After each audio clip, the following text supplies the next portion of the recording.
Let's start. Cafe cafe का जो C था, C stands for campaign objective. So अभी हम स्टार्ट करने जा रहे हैं। This is Meta Meta campaign objectives. तो हमारे पास तकरीबन 6 तरह के ऑब्जेक्टिव्स होते हैं। इसके अंदर सेल्स का एक ऑब्जेक्टिव होता है जो इसके अंदर नहीं, बट हम उसको भी डिस्कस कर लेंगे। तो अभी हमारे पास यहाँ पे 5 तरह के कैंपेन के ऑब्जेक्टिव्स हैं। एक एक ऑब्जेक्टिव को ना बड़े ध्यान से सुनना, ठीक है। हो सकता है अभी शायद आपके भी यूज में ना हो, लेकिन जब हम स्ट्रेटेजीज के बारे में बात करेंगे तो शायद कहीं ना कहीं हम इनको यूज कर रहे होंगे, ठीक है। पहला जो ऑब्जेक्टिव है वो होता है अवेयरनेस, ठीक है। अवेयरनेस का मतलब होता है आप सिर्फ मार्केट में रीच बढ़ाने की कोशिश कर रहे हो। आपको सिर्फ लार्ज ऑडियंस, लार्ज मैक्सिमाइज करना, अपनी रीच को सिर्फ मैक्सिमाइज करना, अपने प्रोडक्ट का सिर्फ नाम मार्केट में लेके जाना है, ठीक है। यहाँ पे आप कोई भी लीड जनरेशन या कोई भी एंगेजमेंट, कोई भी सीटीए वगैरह आप कुछ नहीं करते हो। आप सिर्फ रीच बढ़ाते हो, है ना। रीच कैसे बढ़ाते हो आप का जो ऑब्जेक्टिव होगा कैंपेन का वो सिर्फ रीच का होगा। और ये हम बता रहे हैं किसको, मेटा को, कि मेरे को अपने एड की रीच बढ़ानी है, ठीक है। अब मैं इसका एग्जांपल एक बार आपको सामने दिखाया था। ये देखो, ये एक कैंपेन है ना। कैंपेन क्या है? डाबर हाजमोला का कैंपेन है ना। मेन हुक क्या है? बाहर कोला अंदर हाजमोला, ठीक है। यहाँ पे क्या है? Brand name Hajmola. ये एक वीडियो एड है, बाहर कोला अंदर हाजमोला। क्या यहाँ पे कोई ऐप डाउनलोड करने के लिए बोल रहे? क्या यहाँ पे कोई सीटीए है कि आप वेबसाइट पे चले जाओ? क्या यहाँ पे कोई लीड फॉर्म है? क्या यहाँ पे कोई अमेजोन की एफिलिएटेड लिंक है कि आप इस पे क्लिक करो और हाजमोला खरीदना चालू कर दोगे, आप डाबर की वेबसाइट पे चले जाओगे? क्या यहाँ पे कुछ ऐसा हो रहा है? यहाँ क्या हो रहा है? यहाँ पे सिर्फ अवेयरनेस हो रही है, यहाँ पे सिर्फ रीच बढ़ाई जा रही है। एक ऐड दिखाया जा रहा है, लोगों के मन में आ जाए कि जब भी वो बोले बाहर कोला अंदर हाजमोला, ठीक है। तो सिर्फ रीच कैंपेन जो होते हैं, जिनमें आपको सिर्फ रीच बढ़ानी होती है, वहां पे आप अवेयरनेस कैंपेन चलाते हैं। जैसे मैंने कल भी एक एग्जांपल दिया था भूटानी का। भूटानी के जो कैंपेन्स हैं, भूटानी के जो बिल्डर कैंपेन्स हैं, वो सारे अवेयरनेस के कैंपेन। वहाँ पे जो ऑब्जेक्टिव वो डिसाइड करते हैं, वो अवेयरनेस डिसाइड करते हैं सिर्फ रीच बढ़ाने के लिए। So let's move on to next. तो ये भी एक अवेयरनेस कैंपेन है। यहाँ पे देखो क्या हो रहा है, यहाँ पे कुछ भी नहीं हो रहा है। यहाँ पे डाबर वाटिका है, एक वीडियो एड है, नो सीटीए, कुछ भी नहीं है, सिर्फ एक वीडियो दिखाया जा रहा है। एक अवेयरनेस बिल्ड की जा रही है। डाबर वाटिका क्या कर रहा है? एक अवेयरनेस बिल्ड कर रहा है अपने ऑयल के लिए। दैट्स इट, कुछ नहीं, सिर्फ अवेयरनेस। अब यहाँ पे डायरेक्ट सीटीए नहीं है। देखो सीटीए का मतलब क्या है? कॉल टू एक्शन, आप कराना क्या चाहते हो। तो यहाँ पे ना वो क्लाइंट को पता नहीं रहे, अपने व्यूअर को या जिसके जो भी ऑडियंस है उसको पता नहीं रहे कि नेक्स्ट स्टेप आपको क्या लेना। तो ये विदाउट सीटीए चलते हैं जो भी अवेयरनेस कैंपेन होती है। हमारे लिए as a real estate person, हमारे लिए बहुत इंपॉर्टेंट है अवेयरनेस कैंपेन को समझना और उनको यूज करना। देखो मैं ना कई बार जब बड़े ब्रांड्स को जब मैं कोटेशन भेजता हूँ और मैं उसमें जब डालता हूँ ना कि ब्रांड अवेयरनेस, और उसको सामने लिखा होता है सिर्फ अवेयरनेस के लिए मैं 50,000 रुपए खर्च करूंगा, तो पता है आपको वो चौंक जाते हैं। वो कहते हैं यार इसमें तो कुछ होना ही नहीं है, हमें क्या करना है अवेयरनेस है, हमें तो लीड दो ना, राइट। तो मैं जब कैंपेन का पूरा डिजाइन करता हूँ, स्ट्रक्चरिंग करता हूँ, तो उसमें 2-3 मेरे पॉइंट्स होते हैं जिसमें मैं बताता हूँ ये कैंपेन सिर्फ अवेयरनेस के लिए चलेगा, ये कैंपेन से आपको लीड आएगी। तो बोलते नहीं नहीं, आप एक काम करो, आप सिर्फ लीड ही लीड दो मुझे, मुझे नहीं ये अवेयरनेस नहीं करनी, मैं क्यों करूँ बिल्डर की अवेयरनेस, मुझे क्या फायदा है। लेकिन वो ये नहीं समझते कि हम किसी तरीके से अपने सीपीए को, जो हमारी कॉस्ट है, हम उसको नीचे लेके आएंगे। वो समझते पैसा लगा लो। अब जैसे जब आप अवेयरनेस के साथ में कोई कैंपेन चलाओगे ना, और आपकी लीड कॉस्ट जैसे फॉर एग्जाम्पल 200 रुपए आ रही है, अवेयरनेस के साथ साथ में चलाओगे तो 140 रुपए आ जाए। 10 रुपए आप अवेयरनेस में दे रहे हो कि 140 रुपए की लीड ले रहे हो, तो ये बेटर है। तो उसके लिए अंडरस्टैंडिंग चाहिए कि एल्गोरिथम किस तरीके से प्ले करती है। तो बड़ा इंपॉर्टेंट है particularly for real estate people कि अवेयरनेस कैंपेन को अंडरस्टैंड करना है कि कब हमको उसको चलाना है, कब नहीं चलाना। नेक्स्ट होता है ट्रैफिक कैंपेन। जैसे कि नाम से समझ में आ रहा है कि आप जो भी आपके पास में ऑडियंस आई है, आप उसको एक जगह पे डाइवर्ट कर रहे हो, right. So a traffic campaign is all about driving people to your business location and website. Particularly traffic campaign websites के लिए डिजाइन किए जाते हैं, जब आपको उसको किसी वेबसाइट पे भेजना है ना। सो it helps you to attract potential customers to wherever you do business. Use traffic campaigns to educate, nurture your audience. अब वेबसाइट पे भेजने से क्या होता है? देखो क्यों भेजेंगे वेबसाइट पे? ठीक है। अब कौन भेजेगा वेबसाइट पे? वेबसाइट पे देखो भेजेंगे कौन लोग, जैसे किसी को मुझे बुक बेचनी है, मैं आपको एग्जांपल दे रहा हूँ, रियल एस्टेट में कम यूज होता है, मुझे अपनी बुक सेल करनी है मार्केट के अंदर, ठीक है। तो क्या एक क्रिएटिव के अंदर मैं पूरी अपनी अथॉरिटी बिल्ड कर सकता हूँ? पूरा बता तो नहीं सकता हूँ, क्योंकि आपको पता है क्रिएटिव में तो 1 बाय 1 की जगह होती है, ज्यादा तो हम नहीं कर सकते ना।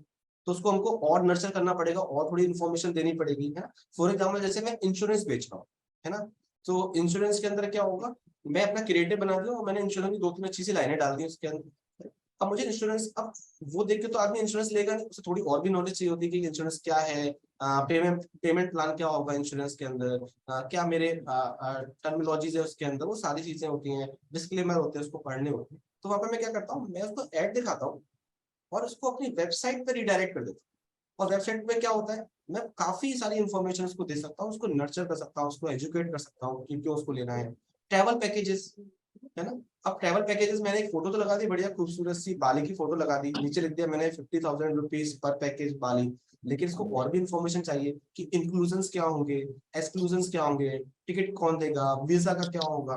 तो उन सब चीजों के लिए मैं क्या कर रहा हूँ, ट्रैफिक को डाइवर्ट कर रहा हूँ, है ना। तो ये ट्रैफिक कैंपेन्स होते हैं, इनका जो ऑब्जेक्टिव ऑब्जेक्टिव है, वो ट्रैफिक कैंपेन का ऑब्जेक्टिव होता है। फॉर एग्जांपल आप देखिए, हमने डाबर का देखा था, है ना। अब ये क्या हो रहा है यहाँ पे वो शॉप नाउ पे क्लिक करके अपने कहाँ भेज रहा है, अपनी वेबसाइट पे भेज रहा है, ठीक है।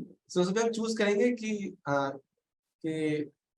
कि हमारा ऑब्जेक्टिव क्या है, हमारा ऑब्जेक्टिव यहाँ पे ट्रैफिक का है।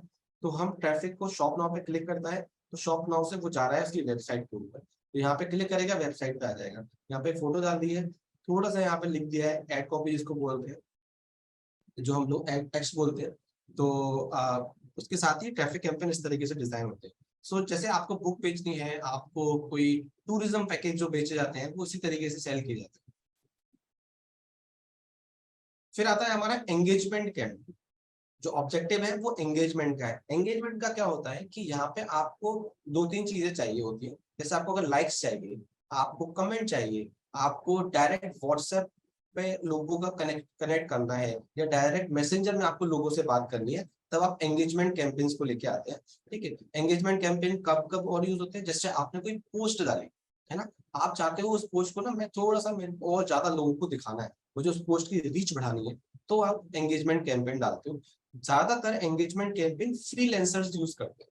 अगर आप सिंगल रियल एस्टेट एजेंट हो, तो आप इस एंगेजमेंट कैंपेन को ऑब्जेक्टिव को आप चूज कर सकते हो, अगर आप सिंगल एजेंट हो। क्यों? क्योंकि यहाँ पे क्या होता है, डायरेक्ट क्लाइंट आपसे कनेक्ट करेगा, लेकिन आपको फिर अवेलेबल भी रहना पड़ेगा। आप लीड इस यहाँ पे सीआरएम का नहीं होता है, बट लाइक डायरेक्ट आपसे कनेक्ट करता है। जैसे आपने अपनी व्हाट्सएप की लिंक दे दी, आप व्हाट्सएप का नंबर डालते हो उसके अंदर, मैं आपको एग्जांपल दिखा देता हूँ इसका। जैसे ये देखिए, ये जो है ये एंगेजमेंट का एग्जांपल है। यहाँ पे क्या हो रहा है, उसने डाला, अपने बारे में बताया जो भी है, उसने यहाँ पे अपनी एड कॉपी लिखी, और यहाँ पे उसने क्या किया, सेंड मैसेज। तो यहाँ पे जैसे वो क्लिक करेगा, तो कनेक्ट किससे करेगा, जिसने ये एड क्रिएट किया हो। तो यहाँ पे आप डिस्ट्रीब्यूट नहीं कर सकते, लीड्स को डिस्ट्रीब्यूट नहीं कर सकते। अगर आप सिंगल हैंडेडली कोई काम कर रहे हो, जैसे ज्यादातर ये ना फोटोग्राफर्स यूज करते हैं, ज्यादातर ये वो यूज करते हैं जो प्रीमियम सर्विसेज देते हैं। जैसे एस्ट्रोलॉजिस्ट जो होते हैं, वो ज्यादातर इस सर्विसेज को यूज करते हैं। क्यों? क्योंकि वो अकेले काम कर रहे हैं। कुछ प्रीमियम लॉयर्स होते हैं, वो सर्विसेज को यूज करते हैं जो अकेले काम करते हैं। तो क्या है, वो डायरेक्टली क्लाइंट उनसे कनेक्ट हो जाता है। तो यहाँ पे मेजरली लोग व्हाट्सएप से कनेक्ट करते हैं। यहाँ पे इसने सेंड मैसेज किया हुआ है, लेकिन मैं एडवाइस करता हूँ आप व्हाट्सएप पे लोगों को कनेक्ट करिए, वो बेटर होता है वहां पे कनेक्ट करना। क्योंकि सेंड मैसेज में ना आप उसकी प्रोफाइल से कनेक्ट होते हो सिर्फ, आपको नंबर तब भी मांगना पड़ेगा, है ना। अगर आप व्हाट्सएप से कनेक्ट होगा वो आपसे, तो नंबर आपको ऑटोमेटिकली आ गया, क्लाइंट की लीड आपके पास आ गई, ठीक है। तो कोशिश करिए कि अगर आप इस तरह का कैंपेन चला रहे हैं, यहाँ पे आपको एंगेजमेंट चाहिए, तो आप सेंड मैसेज की जगह आप यहाँ पे व्हाट्सएप का ही यूज करें, ठीक है। So this is our favourite campaign objective, जिसके अंदर हमको लीड चाहिए। 90% काम हमारा इसी ऑब्जेक्टिव के अंदर होता है, लीड ऑब्जेक्टिव के अंदर, जहाँ पे हम फॉर्म देते हैं। जैसे मैं आपको एग्जांपल दे देता हूँ इसका, ये देखिए, ये है लीड एग्जाम्पल, ठीक है। यहाँ देखिए टाटा मोटर्स का एड है, उसने यहाँ पे अपनी एड कॉपी लिखी हुई है ना। अब एड कॉपी में लिखा हुआ है उसने, प्राइस स्टार्ट्स, प्राइस उसने दे दिया बुक नाउ। ये देखिए बुक नाउ क्या है, सीडी है। उसने यहाँ पे वीडियो दे दिया, है ना, प्राइस बता दिया, तो इंस्टेंट फॉर्म है, यहाँ पे बुक नाउ पे क्लिक करेगा, सीधे फॉर्म फिर खुल जाएगा, यहाँ पे आपका नेम, फोन नंबर, ईमेल डाल के सबमिट आ जाएगा। ठीक है, अब मैं आपको एक और यानी 5 स्टार टिप बता देता हूँ। ठीक है, अगर मैं इस एजेंसी की जगह होता, मैं कभी भी आपको डायरेक्ट इंस्टेंट फॉर्म पे लेके नहीं जाता। ठीक है, कभी भी आपको अपने क्लाइंट को डायरेक्ट फॉर्म पे लेके नहीं जाना है। इसका रीजन सबसे बड़ा क्या है, मेटा में ऑटो फिल का ऑप्शन होता है। ठीक है, ये सबसे बड़ी प्रॉब्लम है मेटा की। मेटा अपने फॉर्म्स में ऑटो फिल करके देता है, आपको ऑटो फिल नहीं करना है। पता होता क्या है कि जैसे ही आप बुक नाउ पे, अब देखो every Tom Dick and Harry को कार लेनी है, ठीक है, सबको पसंद आती है, वो तो बुक नाउ पे जो लोग क्लिक करके देखते, कुछ लोग देखते भी हैं, होता नहीं थोड़ा सा कि देखे तो होता क्या है ना। तो जैसे ही बुक नाउ पे क्लिक करेंगे ना, ये ऑटो फिल होके आ जाता है।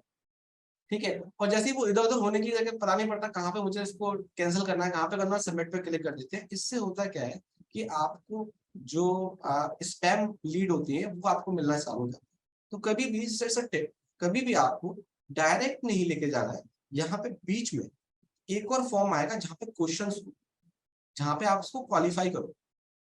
आपको सब देखो, सबको ऐड दिखाना है, लेकिन आपको क्वालिटी वाली लीड चाहिए ना, आपको स्पैमर्स नहीं चाहिए। तो यहाँ पे स्पैमर हो जाते हैं, क्यों? क्योंकि आगे पे ऑटो फिल होके आता है पूरा। फेसबुक की एक प्रॉब्लम है, मेटा की ये प्रॉब्लम है, यहाँ पे ऑटो फिल होके आता है। गूगल के साथ में ये प्रॉब्लम नहीं है, क्योंकि गूगल पे क्या होता है, लैंडिंग पेज आपका होता है ना, आप ऑटो फिल देते ही नहीं हो उसको। वो पहली बार आपके साइट पे आया है, यहाँ पे तो घूम रहा है वो साइट पे, मेटा को सब कुछ पता है उसके बारे में, तू कहाँ जा रहा है, कौन से गाने सुन रहा है, किससे बात कर रहा है, सब पता है उसको। ठीक है, तो ये एक टिप थी 5 स्टार। तो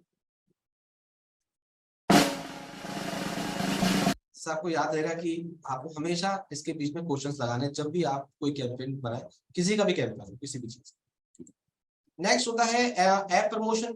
ऐप प्रमोशन जैसे नाम से है सिंपल, आपकी कोई ऐप है, अगर आपने कोई ऐप बनाई है अपनी, तो आप ऐप का पूरा अपना यानी क्रिएटिव पार्ट वही है, टेक्स्ट फॉर्मेट वही है, एड कॉपी वही है, बस क्या करोगे आप, इंस्टॉल लिंक का ऑप्शन दोगे। जैसे ही वो इंस्टॉल पे क्लिक करेगा, आपकी जो ऐप है उसकी लिंक ओपन हो जाएगी। तो ये होता है ऐप प्रमोशन के लिए। ये चलिए आ जाइए, ये कैंपेन है एक, which campaign objective is present in this ad. कौन सा कैंपेन ऑब्जेक्टिव है इस एड के अंदर?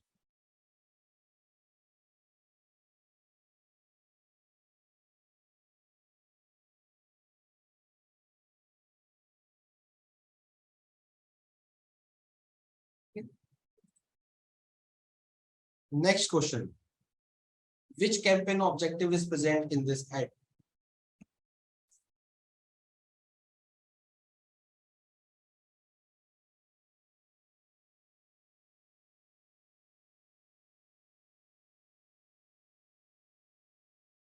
इसमें एंगेजमेंट की बात हो रही है, सेंड मैसेज, है ना। इसके अंदर क्या हो रहा है, ये थोड़ा ट्रिकी है।